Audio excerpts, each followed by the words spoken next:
How to put someone in the recovery position.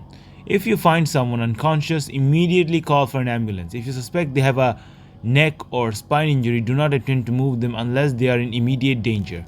The recovery position is a first aid technique that can be used on a friend who is unconscious but is still breathing normally and who doesn't have a neck or spinal injury. Open the patient's mouth and make sure that his airway is clear of any blockage, including his tongue. Tilt his head back and raise his chin.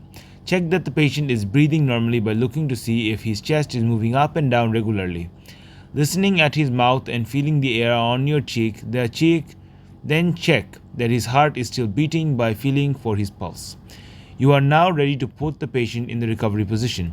Gently lay the patient on his back, kneel by his right hand side, take the arm nearest to you and lay it on the ground in a right angle.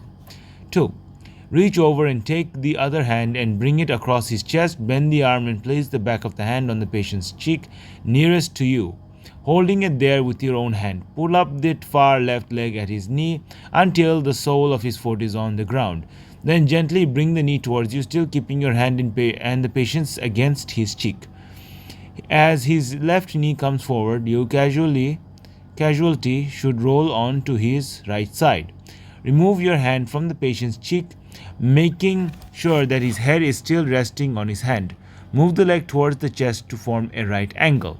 Keep the airway open by tilting the patient's head back and raising his chin. Check his breathing and pulse. Keep a close eye on your teammate until help arrives and check his breathing regularly. And done.